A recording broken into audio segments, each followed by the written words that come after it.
In this video, I am going to share with you the keys to giving a really clear, impactful, engaging presentation in English. If you can present in English well, if you know how to organize your thoughts, if you know how to make sure you're targeting the right audience and choose a really good hook, then you can communicate anything. You can inspire people. You can change their minds. You can convince them of something. So, that's what we're going to talk about. If you haven't already done so, don't forget to hit the like button and subscribe. And now let's get into the video.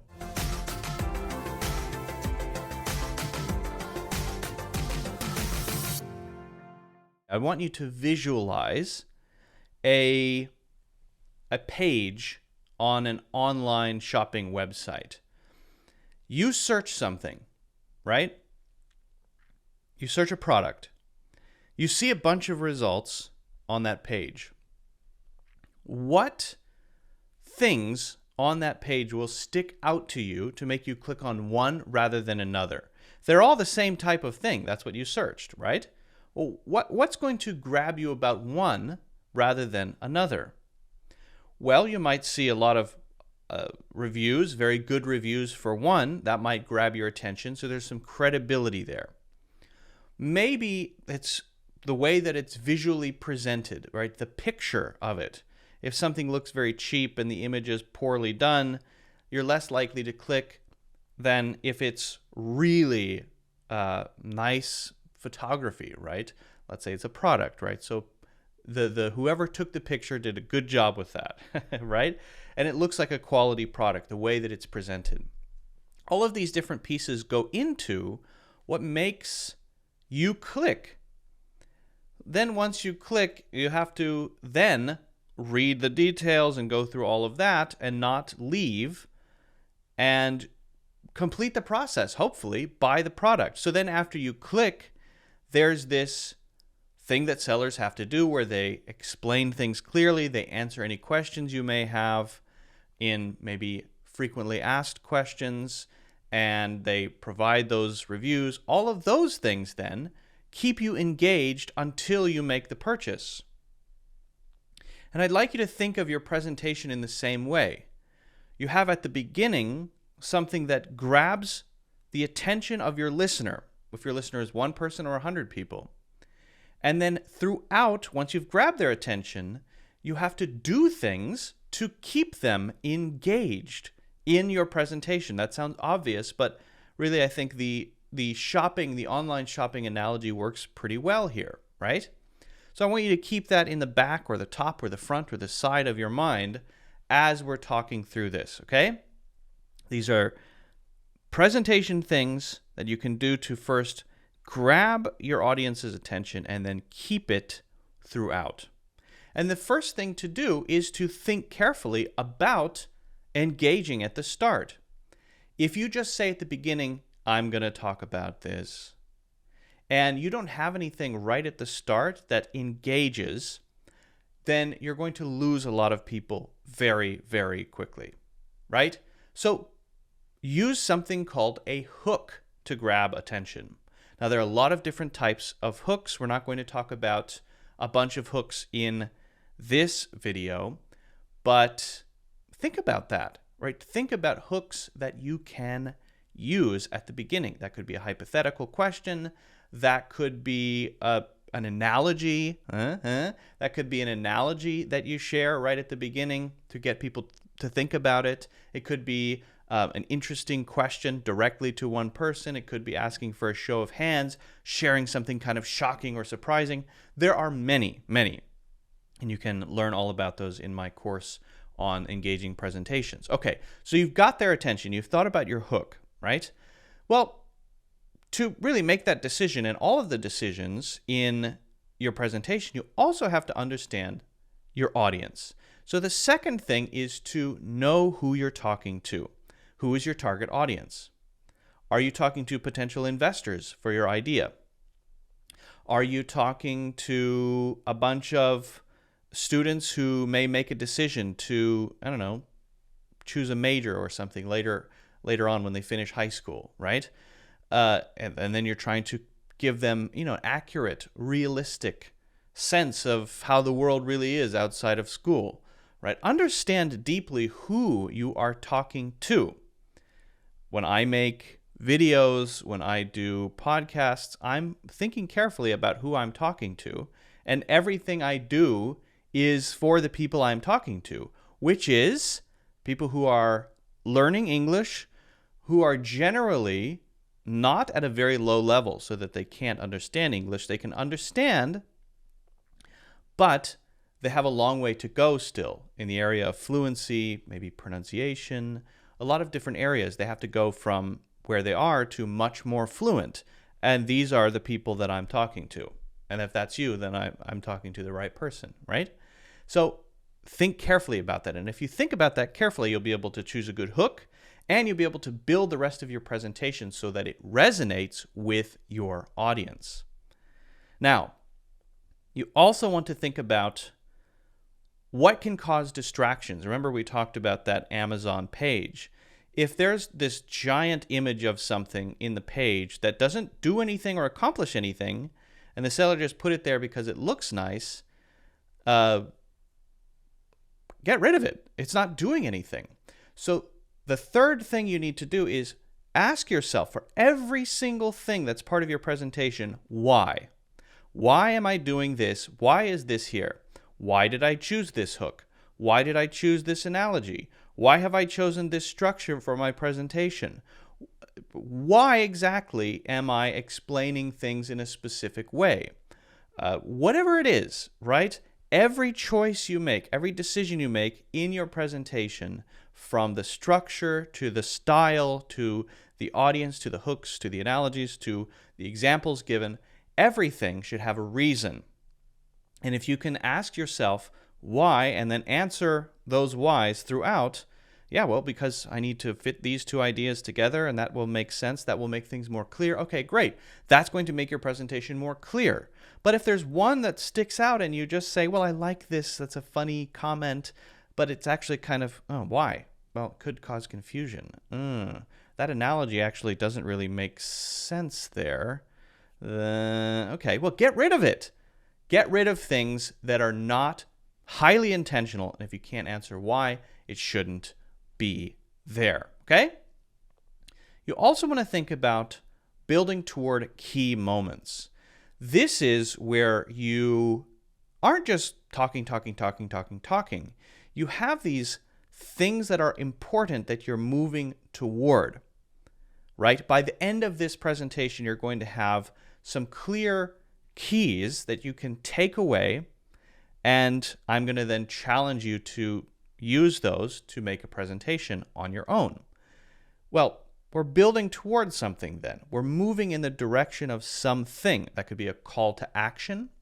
That could be a moment where you express something that suddenly makes all of the examples and analogies you've given crystal clear, right? It could be, if you're recalling something or telling a story, that moment when you walk over the horizon and see the whole valley in front of you, right? And all of the description you've given up to that point, leading up to it, the struggle, the difficulty has been leading up to that moment, and the audience can then feel that sense of relief and joy when you reach the top and see the view. All of those things are building toward these key moments. Otherwise, your presentation will feel flat. That's not good. Also, you want to consider structure. Now, structure is, there are a lot of different ways to have structure, right? Structure can be in the form of an outline. It could be in the form of a mind map. It could be in your head. But if you don't have structure, the danger is that you get off track. You lose the path, right? If you look at it, again, Amazon store page, bringing it back to the analogy, Amazon has a specific structure for the page. They move you through the information or the sections in a particular way. Do you think there's a reason they don't start with reviews, right? They want to give you the information that you want first and then force you to scroll all the way to the bottom to see what people are saying about it. You now have to go through all of the information because a lot of people just want to get to the reviews. So they want you to work to get there, because then you're forced to see everything else. Okay, well, there's a reason they do that, right? So you want to be highly intentional. I recommend using an outline. I think outlines are very, very powerful for following a clear path, for not getting lost, for not getting distracted. If you don't have an outline, the chance that you could just wander off into a tangent and get stuck there and forget what you were talking about is higher. And if you get lost, your audience is definitely lost. You will lose their attention. So again, think of yourself as that Amazon seller selling ideas in a clear and concise way. And this is a little fuzzy, but I think it's very important to really try to talk about things that you actually think are true, that you actually believe in. If you're sharing ideas that you don't care about or you don't believe in, and you're just trying to get ideas across, and you don't really feel anything about them, I think the audience feels that way. This is just my intuition, right? The audience will feel that. I'm not sure how they feel it, but I'm pretty sure that they do. And they won't feel that in a good way. They'll feel nothing about it too. There's something about authenticity. It's this X factor, this thing that's very hard to describe, that I've seen validated again and again and again. I really think there's something about not just telling the truth, but being authentic in the way that you choose the ideas you talk about, in the things you talk about, and how you talk about those things, right? So take that for what it is. My statement is be authentic, because I think it matters, and I can't really support that. But I do think it matters. Somehow it matters. Finally, if you're going to be using slides, slides are good, right? Slides can provide visual support. That's what they're there for, but they're visual support. The key word there is support. They help you tell your story. They help you clarify. They help you organize. They help you, when you're saying something, give people a thing they can grab onto to hold on to that idea, right? Whether that's just bullet points that they can see, or an image or a graph or something like that. Do not make the slides the main thing and you're just commentating on the slides. So this is where the real information is. Here's everything you need to know, and let me just say a few words about it. No, it's the other way around. The slides support you. You don't support the slides. If you support the slides are the main thing, then it's not a presentation. It is a slide deck, and it can be shared with anyone, in which case, why give a presentation? You should think of yourself as the primary agent, the primary information conveyor when you're giving a presentation. And so when you think of your slides, think of them as little things here and there to lend support to your ideas, right? To make them resonate, to make them more clear. Again, that's the value of images. That's the value of bullet points. That's the value of graphs, right? It's very easy to say, 98,000 people, blah, blah, blah, last year. Well, if I show you something visually and you can see that in a very intuitive way, that's going to support what I'm saying, because it's a big number and people have trouble with big numbers, right? So just keep that in mind. That's very important. And I would say, I would just reinforce the idea that you don't have to be anyone else. I talked about authenticity. Be yourself. Find your own voice. If you haven't found your voice, keep making presentations. So this brings me to my challenge for you. If you sometimes make presentations, or you have opportunities that you haven't taken to give a presentation, take the next one. The next time you have any chance to do a presentation in public, take it. That is my challenge for you. If you don't, make one anyway and record it. Record it with slides if you like, record the whole thing, and go back and watch it. Share it with a few people you know and trust who can give you feedback.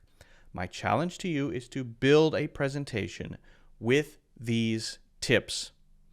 And if you feel like you need a little bit more, for example, hooks and some of the other things that go into building presentations like outlines, all of that stuff specifically, you can check out my full course on this topic. It's over 5 hours going through step by step how to build really good presentations. So that is my challenge for you. And if you feel like you can't do it, that is nonsense. Everyone can. It's only that you're living inside of a little comfort zone bubble and you haven't pushed yourself enough. Everyone can, and I believe everyone should, because if you can improve your communication skills, if you push yourself to do difficult things, if you push yourself to express ideas with a structure and think through all of these questions like who am I talking to and how can I engage them at the start, then you're going to become a better, more powerful communicator. And that is an essential skill in today's world. All right? Good luck with that. If you have any questions, let me know. Don't forget to hit the like button and subscribe, and also get a free course that is Natural English Conversations in the links in the description.